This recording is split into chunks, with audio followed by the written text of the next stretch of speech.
Boa noite, queridos irmãos. Boa noite. Eu acho que é o efeito da máscara, que deixa a voz meio abafada, não deu para ouvir todo mundo direito, mas tudo bem. É uma alegria retornar a essa casa, ainda mais num momento que nem esse, né, que a gente, enquanto humanidade, vivemos algumas dificuldades, mas é sempre bom a gente poder trabalhar, seguir trabalhando e levando alguma mensagem, né, para os corações que pedem, para os corações que procuram algum conforto, algum consolo, alguma palavra que possa vir agregar dentro de si. Para a gente tratar do tema de hoje, o tema proposto para essa noite é um tema que de alguma forma abrange todos nós. Todos nós. Ninguém escapa desse tema. Ninguém escapa desse trabalho que nós devemos ter, que é o trabalho do perdão. É algo que a gente tem que elaborar muito bem ainda dentro da gente. É algo que a gente tem que construir de uma forma mais sólida. E só o conhecimento, só o entendimento, só a compreensão do que Jesus veio nos dizer, o que Jesus nos coloca, é que nós vamos conseguir trabalhar a questão do perdão da maneira certa, da maneira adequada. Mateus nos coloca as palavras do Cristo no seu capítulo 18, versículos 21 e 22, uma conversa de Pedro com Cristo, onde Pedro traz uma dúvida. E essa dúvida ele coloca assim: então Pedro, aproximando-se dele, lhe perguntou: Senhor, até quantas vezes pecará meu irmão contra mim e eu hei de lhe perdoar? Até 7, respondeu Jesus. Até 7? Aí pergunta, perdão. E respondeu-lhe Jesus: não te digo que até 7 vezes, mas até 70 vezes 7 vezes. Então a gente deve perdoar 490 vezes, vou colocar no meu caderninho e está tudo certo, depois dali em diante eu não perdoo mais? Não, naquela época um cálculo 70 vezes 7 vezes era algo que era incompreensível na época. Então o que Jesus pega e nos coloca neste momento é que devemos perdoar incondicionalmente. Devemos perdoar incondicionalmente. Mas é tão difícil às vezes a gente se livrar de alguma mágoa, a gente se livrar de alguma situação, a gente perdoar de forma sincera e concreta algo que alguém fez pra gente, algo que muitas vezes nós fizemos para alguém ou nós fizemos para nós mesmos. E a questão do perdão não é só a nossa questão com o próximo, ou a gente entender que o outro errou com a gente tem que perdoar. A gente também erra. Nós devemos ter essa consciência. Erramos com os outros, erramos com a gente mesmo. Quantas e quantas oportunidades a gente olha assim, não devia ter feito isso. A gente fica se martirizando, a gente fica se condenando, não devia ter feito, olha só a minha vida. E aí a gente fica guardando mágoas da gente mesmo. E aí depois como chegar ao ensinamento do Cristo, de amar o próximo como a si mesmo, se nós não estamos conseguindo nos amar de forma honesta. Então, no Livro dos Espíritos, na questão 887, a espiritualidade vem dizer, Kardec faz o seguinte questionamento com a espiritualidade. Jesus também disse: amai os vossos inimigos. Ora, o amor aos inimigos não será contrário às nossas tendências naturais e a inimizade não provirá de uma falta de simpatia entre os espíritos? Então quer dizer, eu tenho uma dificuldade com alguém. Como é que eu vou amar essa pessoa? Há uma energia contrária. Há algo dentro, nessa situação, entre dois seres que não permite um encontro mais próximo, um encontro mais íntimo. Como é que a gente faz? Isso é o que Kardec está perguntando para a espiritualidade. Ao que eles respondem: certo, ninguém pode votar aos seus inimigos um amor terno e apaixonado. Não foi isso que Jesus entendeu de dizer. Amar os inimigos é perdoar-lhes e lhes retribuir o mal com o bem. Então, no primeiro momento, para a gente começar a querer se desvincular de situações, vamos dizer assim, doentias, podemos colocar dessa forma, porque quando a gente guarda a mágoa, seja de alguém, ou seja de alguma situação em si, a gente acaba gerando uma doença com aquilo ali, uma doença no espírito.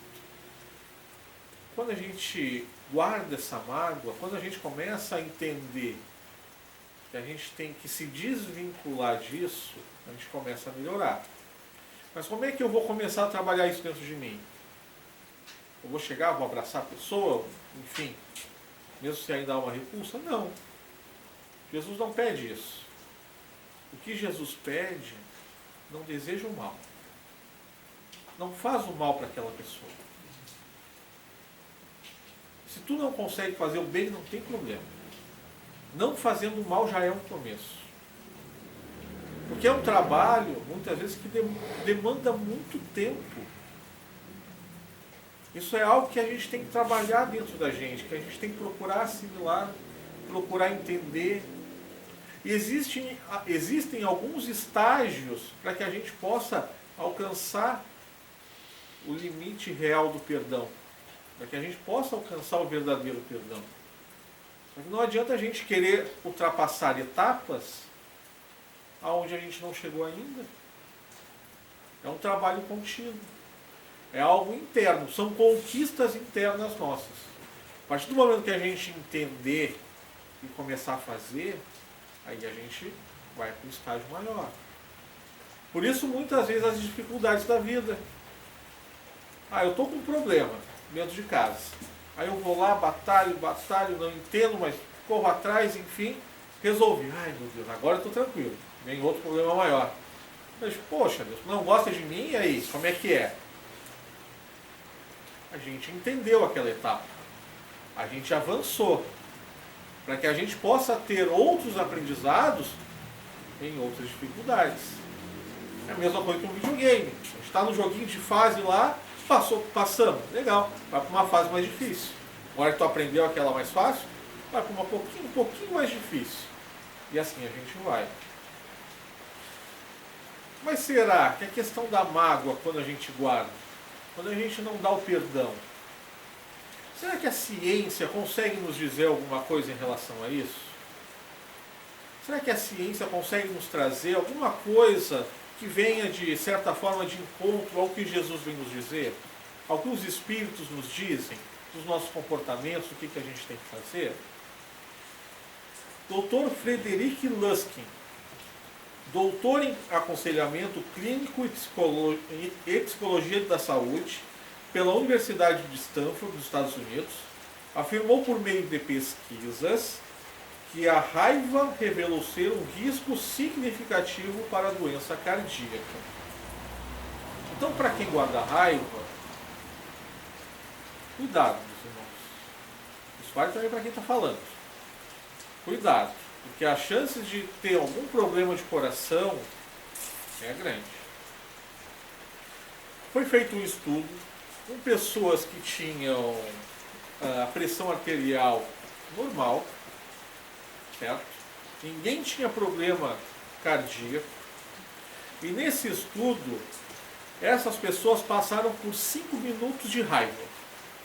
5 minutos. 5 minutos ali, guardando aquela raiva, destilando raiva. E aí o que eles conseguiram verificar? Que a raiva enfraquece a reação imunológica dos participantes de 4 a 6 horas. Então, quando a gente tem um ataque de raiva, por 5 minutos, a gente vai ficar pelo menos 4 horas com o nosso sistema imunológico enfraquecido. Nessa época de pandemia, isso é legal? Não, né? Será que é só a questão do alimento, que a gente tem que se alimentar bem para manter o sistema imunológico forte? Será que é só isso? Será que é só aquela vitamina que eu vou comprar na farmácia para ajudar a repor, né, a me manter com o sistema imunológico mais forte? Será que é só isso também? Será que isso vai ajudar? Ajuda.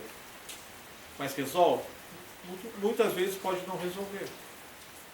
Porque vai depender muito das nossas atitudes. Se eu passar por um momento de raiva, olha, tem um doutor também, que esse é brasileiro, doutor Afonso Salgado, salvo engano. Ele estudou nos Estados Unidos, tem clínica no Brasil, e ele afirma que, perante pesquisas, cerca de 20 a 25 minutos de notícias ruins na frente da televisão nos causam 24 horas de sistema de nossa imunidade baixa. Então, a gente para na TV, muitas vezes para ver um jornal, vamos ver o que está acontecendo.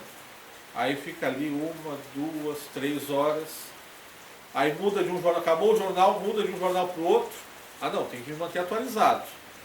Aí acabou o jornal, vai para o outro programa que é só coisa ruim também.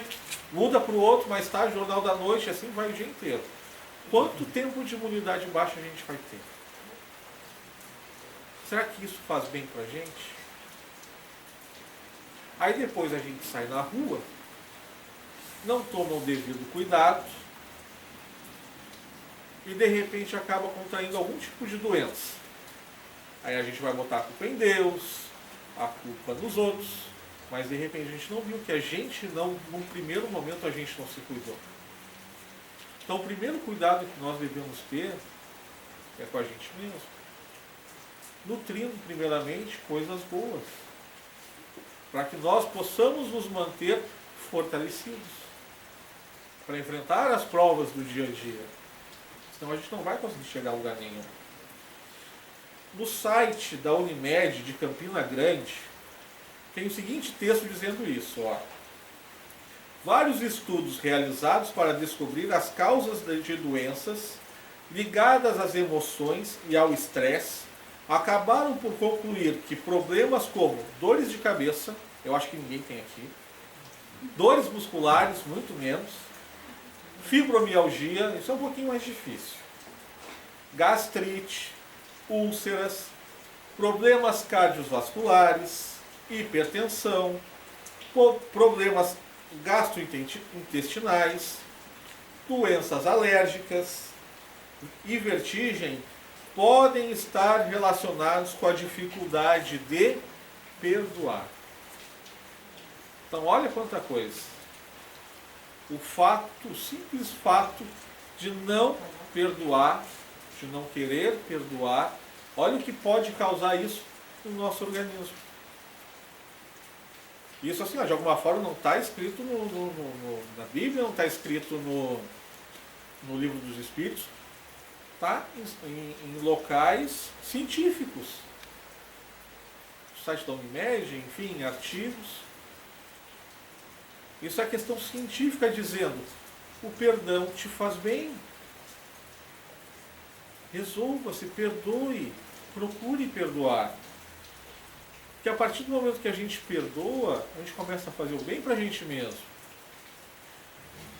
Então, de alguma forma, para a gente começar a perdoar, já que a gente entendeu essa questão, né, que quando a gente começar a perdoar, a gente vai fazer bem para a gente mesmo, a gente tem que trabalhar o que o Cristo vem nos ensinar em primeiro lugar. O quê? A caridade. Para a gente poder perdoar, de alguma forma a gente tem que pôr a caridade em ação. E o que é a caridade? O que Jesus quis dizer com caridade? Questão 886 do Livro dos Espíritos. O verdadeiro sentido da palavra caridade, como a entendia Jesus, é a benevolência para com todos, indulgência para as imperfeições alheias e o perdão das ofensas. Benevolência, indulgência e o perdão. E isso é a caridade da forma mais pura que o Cristo foi nos colocar, nos coloca. Tá, vamos aprofundar um pouquinho. Benevolência, indulgência e perdão. Então vamos começar a praticar a caridade. O que é benevolência? Se a gente for no dicionário, a gente vai buscar o seguinte. Benevolente. O que é uma pessoa benevolente? É uma pessoa disposta a absolver. É complacente, é indulgente, tem propósitos sinceros, é bem intencionada, é devotada e amiga. Mas olha só o que vem no início, a primeira característica de uma pessoa benevolente. É uma pessoa disposta a absolver. Indulgente. O que é uma pessoa indulgente? Então, aquele que tem disposição para desculpar ou perdoar, que é clemente, que é tolerante. Então, vejamos. Como o pilar principal da caridade é o perdão, o entendimento do próximo. Entender o próximo. Entender que a pessoa que está à sua frente, que está ao seu lado, que está contigo no dia a dia, é uma pessoa que erra. Entender que ela tem as dificuldades dela, mas que precisa ter tolerância. Cada um de nós estamos no nosso melhor momento, mas nem todos nós estamos no mesmo momento. Alguns estão um pouquinho mais avançados, outros estão um pouquinho mais para trás, mas cada um está no seu melhor momento. Joana de Ângeles, no livro Estudos Espíritas, vem dizer que a indulgência é a benevolência em relação a outro, seja de referência às suas opiniões ou comportamentos. Então, a gente tem que ser benevolente e entender que as outras pessoas têm as suas opiniões e os seus comportamentos. Muitas vezes a gente vai dar a nossa opinião, mas a gente não gosta de ouvir a opinião do outro. Hoje em dia a gente vive um certo momento assim. Ah, tu é da minha opinião? Legal, tu é meu amigo. Tu não é da minha opinião, não divide a mesma opinião que eu. Ah, não, então, olha, vai tu pro teu canto e eu no meu. Não se tem mais a questão do bom senso. De se escutar o outro. A opinião do próximo.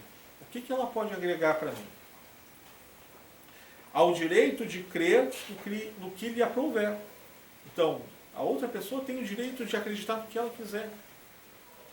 Muitas vezes a gente vai para casa, a gente sai daqui da palestra, a gente vai para casa, olha, a palestra estava legal, estava maravilha, tu devia ir.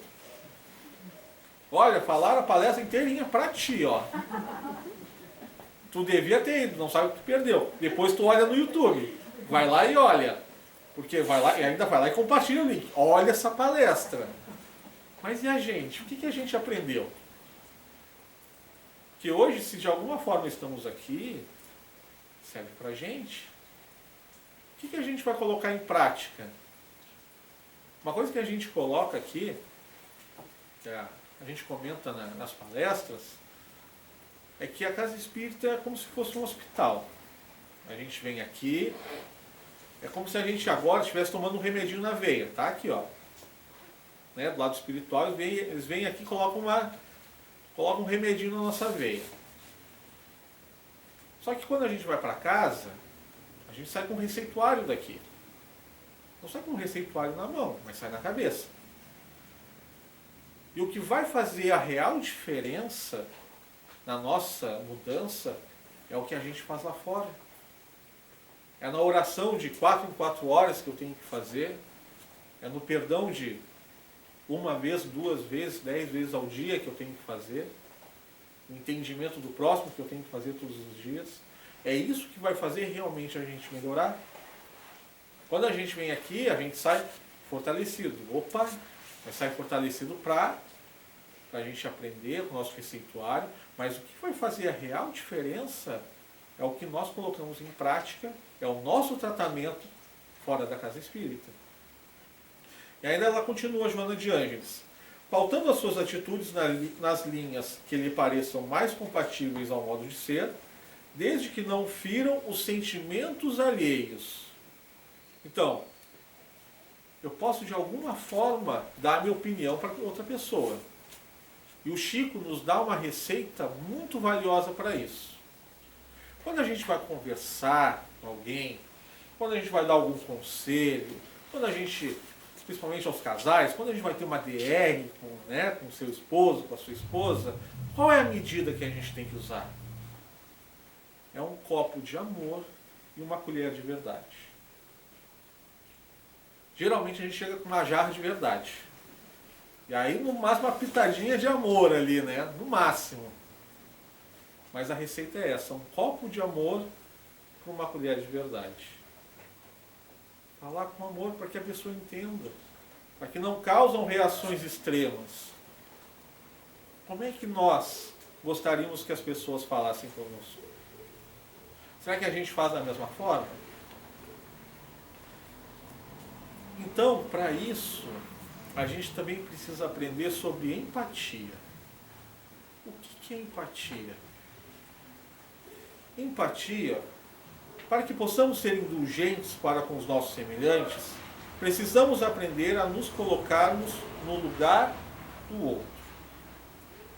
Será que a gente só consegue enxergar o nosso lado de vítima, que somos sempre atacados, que somos sempre criticados? Ou então será que em alguns momentos a gente consegue parar um pouquinho e se colocar no lugar do próximo? E esse próximo, em primeiro lugar, que a gente tem que se colocar no lugar, é aquele próximo que está dentro da nossa casa. É aquele próximo que está todo dia com a gente. Porque se está com a gente numa convivência mais próxima, é porque há um propósito naquilo ali. Deus não une as pessoas ao acaso. Ah não, vai tu com ele com ele, casa assim, faz assado. Não, vamos fazer um sorteio lá, põe um número atrás de cada um. Ah, manda se encontrar e deu. Não, não é assim. Chico, ainda, pelas palavras de Emmanuel, nos diz que a reencarnação não erra de endereço. Estamos com as pessoas que precisamos estar para a nossa evolução. Precisamos ter os aprendizados que estamos tendo nesse momento. Alguns aprendizados já passaram, pronto, passa adiante. Outros ainda são dificultosos, é porque a gente não entendeu a situação ainda. E essas pessoas que estão ao nosso lado, que muitas vezes por nossa mente, por nossa visão limitada, achamos que elas são os problemas, mas no fundo, elas são a solução dos nossos problemas. É muito fácil a gente colocar a culpa nos outros. Mas enxergar que o outro pode trazer a solução para a gente, muitas vezes é difícil. Por conta do nosso orgulho. Brian Weiss é um psiquiatra e escritor norte-americano, e suas pesquisas incluem temas como reencarnação, terapia de vidas passadas, regressão de vidas passadas e sobrevivência do ser humano após a morte. Ele fala sobre empatia em vários de seus livros. E ele coloca que a empatia é a capacidade de nos colocarmos no lugar do outro, sentir o que ele sente, ficar em sua situação e ver com seus olhos. Então muitas vezes, a gente tem algum parente, algum amigo que está passando por uma dificuldade, e a pessoa vem e diz, olha, estou com uma dificuldade aqui. Ah, mas é só fazer isso, deu, pronto. Vai lá, resolve, é fácil. É só fazer isso que eu estou te falando. Será? Será que a gente para por um instante, consegue olhar com os olhos que a outra pessoa está olhando? Essa é a dificuldade.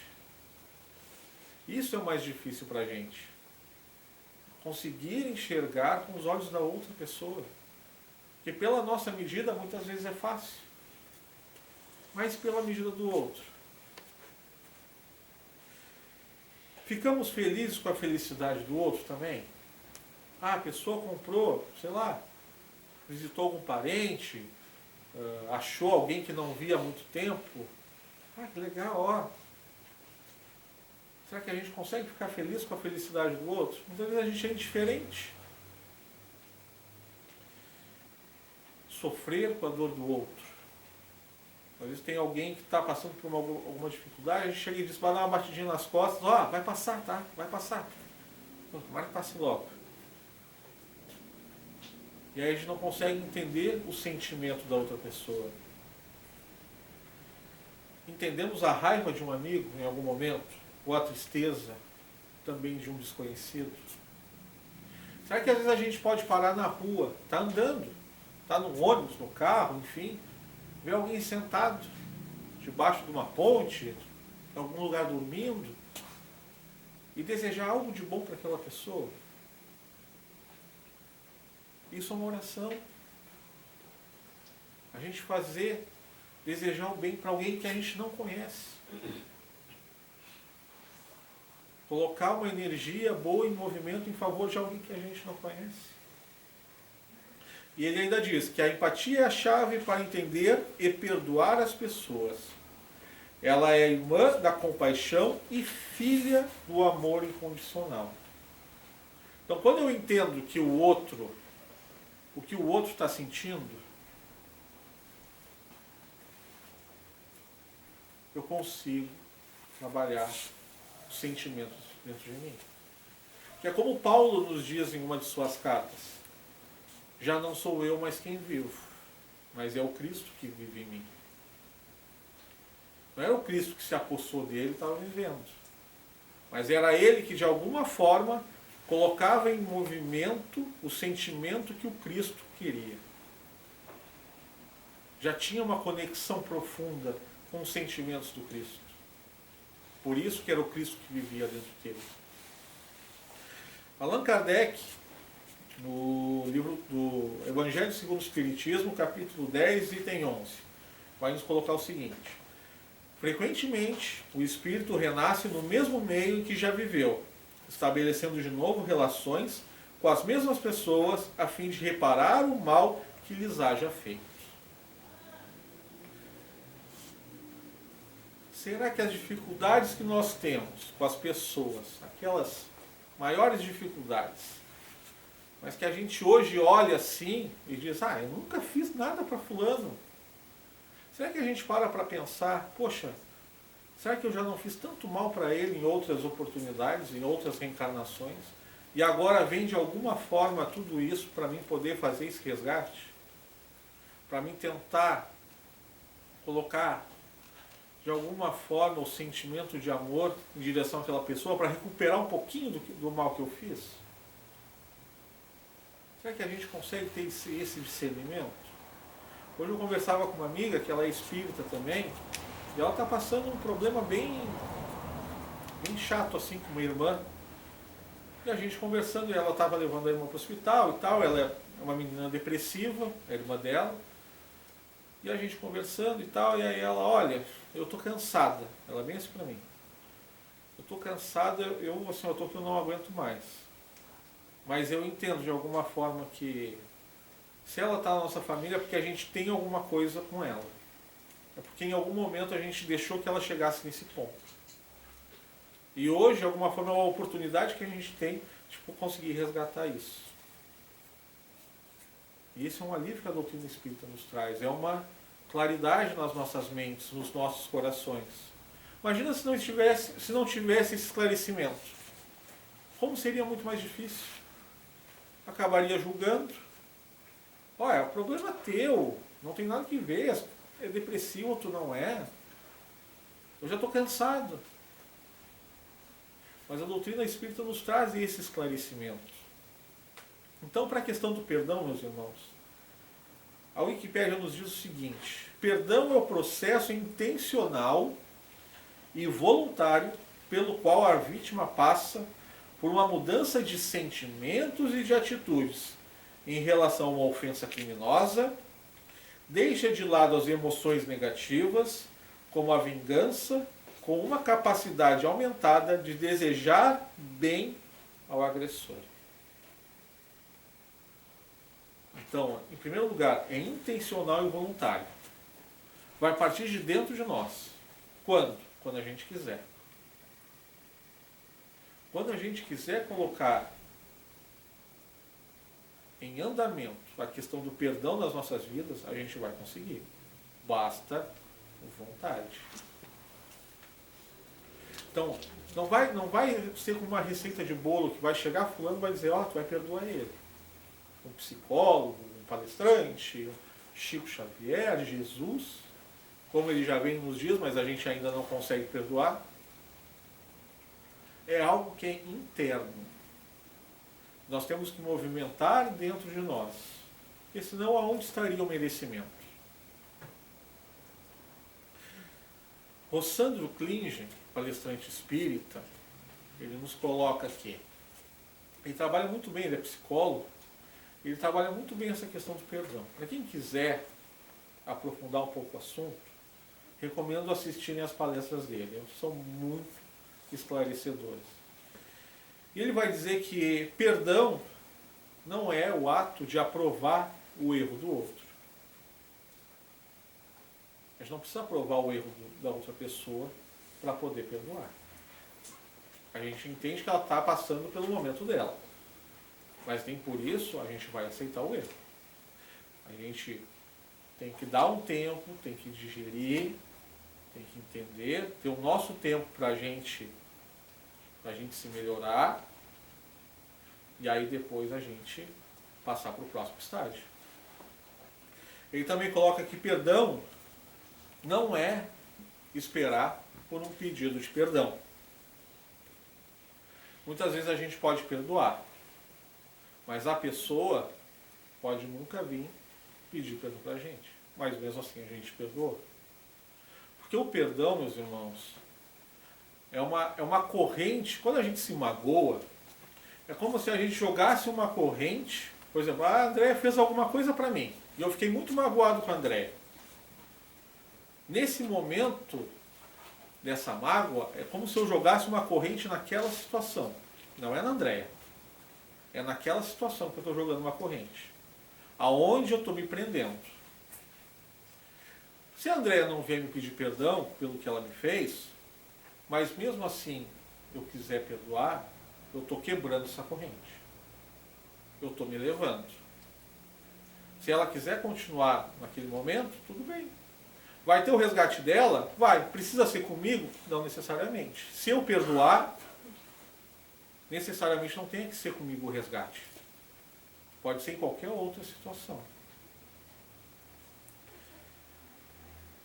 Perdoar também não é parar de sentir dor. Ah, mas como assim? Poxa, eu estou perdoando, eu tenho que me livrar da dor. Não necessariamente. Eu saio na rua, atravesso, sou atropelado, fico paraplégico. E resolvo perdoar a pessoa que me atropelou. Eu vou parar de sentir dor? Eu vou voltar a andar? Eu ainda vou ter todas as dores físicas. Mas eu posso perdoar e me livrar da mágoa em relação àquela situação, àquela pessoa. Perdoar também, muitas vezes, pode ser não confiar. Como assim? Eu estou perdoando? Como é que eu não vou mais confiar na pessoa? O exemplo que o Rossandro nos dá é de uma cliente que ele tem, que quando ela era pequena, ela sofreu o abuso do pai dela. Em determinada época ela queria viajar para os Estados Unidos. Só que aí ela perguntou para ele, vem cá, eu já perdoei meu pai, ele abusou de mim, tu sabe da minha história, só que eu estou querendo viajar e eu estou querendo deixar minha filha de 3 anos com meu pai. Eu posso deixar ela com meu pai? Eu já perdoei ele. Aí ele assim, não, infelizmente não pode deixar. Porque perdoar pelo fato de ele ser teu pai, de ser alguém numa posição da tua família, ser alguém importante na tua vida, é uma coisa. Mas agora confiar cegamente de que ele não vai cometer o mesmo erro com a tua filha, aí a gente já não pode garantir. E por fim, meus irmãos, nem sempre perdoar é se reconciliar com os nossos adversários. Nem sempre. Mas não nos esqueçamos, nós somos imortais. E por mais que a gente não se encontre, não se reconcilie nessa existência, haverão outras oportunidades. Haverá outras oportunidades de se reconciliar, de se ajustar, porque Deus quer o melhor para a gente. Em nenhum momento a gente vai conseguir subir enquanto tiver algo a resolver com quem quer que seja, até mesmo com nós mesmos. Então, só para finalizar, só 2 trechinhos aqui. No livro Boa Nova, uma conversa de Jesus com Pedro, ele diz o seguinte: se nos labores da vida um companheiro nos parece insuportável, é possível que também algumas vezes sejamos considerados assim. Temos que perdoar aos adversários, trabalhar pelo bem dos nossos inimigos, auxiliar os que zombam da nossa fé. Por mais que em alguns momentos a gente perdoe, a gente seja bom, e as pessoas fiquem rindo da gente, fiquem debochando, ou olhem para a gente com cara de desconfiada, ou que duvidem da nossa fé, o importante é nós sabermos que o acerto de contas é entre a nossa consciência e Deus. É individual. A gente não vai acertar a consciência de ninguém com Deus, a não ser a nossa. Então, se estamos certos, se estamos convictos de que estamos no caminho certo, sigamos em frente. Sigamos em frente. É isso que Deus espera da gente. Porque o que vai mudar as outras pessoas, se a gente quer mudar alguém, é o nosso exemplo, não as nossas palavras. É o que a gente faz. E isso, com o tempo, vai contagiando. Talvez no primeiro momento as pessoas achem que é besteira, não acreditem tanto. Mas de repente, com o tempo, a gente vai mostrando pelas nossas atitudes que nós realmente estamos mudando, estamos no caminho certo. E só para finalizar, a questão do perdão, isso Jesus deixou tão bem claro para a gente, que está até na nossa oração, que Ele nos ensinou, que nos liga a Deus. E muitas vezes a gente fala tão rápido a oração, a gente reza tão rápido, e está tão decorado na gente, que a gente não presta atenção.